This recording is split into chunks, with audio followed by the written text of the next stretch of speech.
Hi friends, welcome back to smiley Sneha YouTube channel. അപ്പോൾ ഞാൻ ഇന്നിവിടെ ഉണ്ടാക്കാൻ പോകുന്ന റെസിപ്പി എന്ന് പറഞ്ഞാൽ തക്കാളി മൊരിച്ചാണ്. അപ്പോൾ നിങ്ങളെല്ലാവരും കണ്ടിട്ടുണ്ടാവും, കേട്ടിട്ടുണ്ടാവും, ഉണ്ടാക്കിയിട്ടുണ്ടാവും തക്കാളി മൊരിച്ചത്. അപ്പോൾ ഈ തക്കാളി ഞാൻ ഉണ്ടാക്കുന്നത് നമുക്ക് ഒരു പഴമക്കാരുടെ രീതിയിലാണ്. അപ്പോൾ നമുക്ക് ഈ ഡെലിവറി ഒക്കെ കഴിഞ്ഞു വന്ന സ്ത്രീകൾക്ക് പ്രസവരക്ഷ ചെയ്യുന്ന സമയത്ത് അവർക്ക് നോൺ വെജ് ഒന്നും കഴിക്കാൻ പറ്റാത്ത സ്ത്രീകളില്ല, മുറിവുണങ്ങാൻ വേണ്ടി ഉപയോഗിക്കാവുന്ന രീതിയിലുള്ളൊരു തക്കാളി മൊരിച്ചതാണ്. അപ്പോൾ നമുക്ക് എങ്ങനെ ഉണ്ടാക്കണമെന്ന് നോക്കാം. അതിനായിട്ട് 2 സവാള, 3 തക്കാളി, പച്ചമുളക്, വെളുത്തുള്ളിയൊക്കെ എടുത്തിട്ടുണ്ട്. അതൊക്കെ നന്നായിട്ട് കഴുകി അരിഞ്ഞ് വെച്ചിട്ടുണ്ട്. അപ്പോൾ നിങ്ങൾ പാത്രത്തിലൊക്കെ വെള്ളം കാണുമ്പോൾ നിങ്ങൾ തോന്നും ഇതെന്താണെന്ന്. ഞാൻ പാത്രങ്ങളെല്ലാം ഉണ്ടാക്കുന്ന സമയത്ത് അപ്പം കഴുകിയാണ് യൂസ് ചെയ്യുന്നതാണ് വെള്ളമൊക്കെ കാണുന്നത്. അപ്പോൾ നമുക്ക് ചീനച്ചട്ടി ചൂടായി കഴിയുമ്പോൾ അതിലേക്ക് എണ്ണ ചൂടായി കഴിയുമ്പോഴത്തേക്ക് നമുക്ക് ആദ്യം ആ വെളുത്തുള്ളി ഒന്ന് മൊരിച്ചെടുക്കണം. വെളുത്തുള്ളിയും ഒന്ന് ആദ്യം മൊരിഞ്ഞ് കഴിഞ്ഞാലാണ് കറിക്കിത്തിരി ടേസ്റ്റ് കൂടുന്നത്. അപ്പോൾ നമുക്ക് വെളുത്തുള്ളി ആദ്യം ഇട്ട് കൊടുക്കാം. ആ കൂട്ടത്തിൽ തന്നെ പച്ചമുളക് ഇട്ട് കൊടുക്കാം. ഇനി നമുക്കൊന്ന് ഇളക്കിയെടുക്കാം. അപ്പോൾ അതൊക്കെ ഒന്ന് മൊരിയട്ടെ. അപ്പോൾ ഞാൻ പയ്യെ ഇളക്കി കൊടുക്കുന്നുണ്ട്. അത് കഴിയുമ്പോഴത്തേക്ക് നമുക്കൊരു ടേബിൾ സ്പൂൺ കുരുമുളക് പൊടിയാണ് ഇതിൻ്റെ മെയിൻ ഇൻഗ്രീഡിയൻറ്റ്. ആ കുരുമുളക് പൊടി നമുക്ക് ആഡ് ചെയ്തിട്ട് നമുക്ക് നന്നായിട്ട് ഇളക്കി കൊടുക്കാം. അപ്പോൾ കുരുമുളക് പൊടി ഒന്ന് മൂത്ത് കഴിയുമ്പോഴത്തേക്ക് നമുക്ക് ആ സവാള ആദ്യം ഇട്ട് കൊടുത്തിട്ട് ഇളക്കാം. അപ്പോൾ സവാള ഞാൻ ചെറിയ രീതിയിലാണ് അരിഞ്ഞേക്കുന്നത്. അപ്പോൾ അതാണ് കാണാനും ആ ഒരു ഭംഗി കിട്ടണത്. എന്നിട്ട് നമുക്ക് നന്നായിട്ട് ഇളക്കി കൊടുക്കാം. അപ്പോൾ ഇത് ഇളക്കി കൊടുക്കുമ്പോൾ പ്രത്യേകം ശ്രദ്ധിക്കേണ്ടത് ഹൈ ഫ്ലെയിമിലിട്ട് വേണം ഇത് ഇളക്കി കൊടുക്കാനായിട്ട്.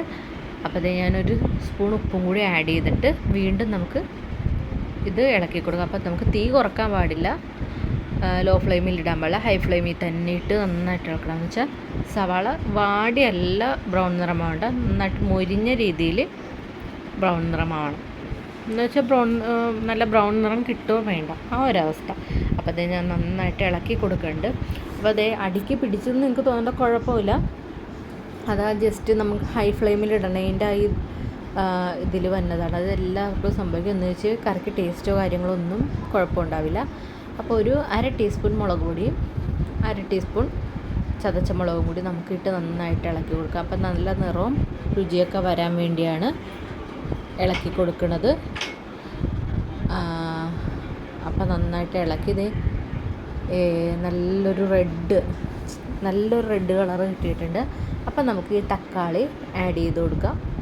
എന്നിട്ട് തക്കാളി ആഡ് ചെയ്ത് കൊടുത്തിട്ട് നമുക്ക് നന്നായിട്ട് ഇളക്കി കൊടുക്കാം. അപ്പം നമുക്ക് ഈ മുളക് പൊടി ഇടുന്ന സമയത്ത് ഒന്ന് സിമ്മിലിടണം.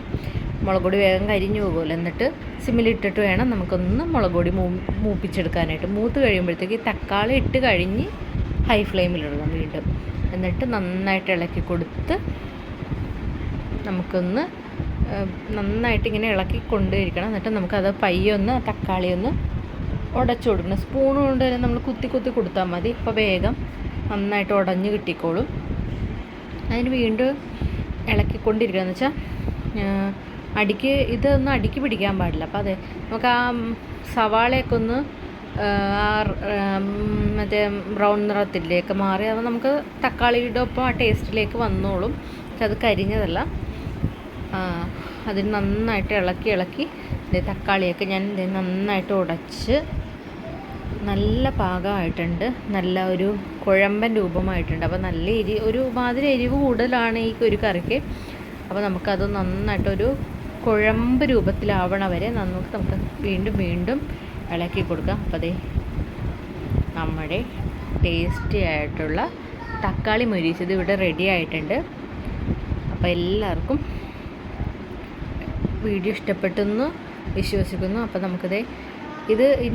ഞാനിത് പാത്രത്തിലേക്കൊന്നും ആക്കണമെന്നില്ല. ഒന്ന് ചൂടാറാനും ആവി പോകാനും വേണ്ടി ഒരു പാത്രം വെച്ച് മൂടി വെക്കുകയാണ്. അപ്പോൾ നിങ്ങൾക്ക് വീഡിയോ ഇഷ്ടപ്പെട്ടെങ്കിൽ ലൈക്ക് ചെയ്യുക, ഷെയർ ചെയ്യുക, സബ്സ്ക്രൈബ് ചെയ്യുക.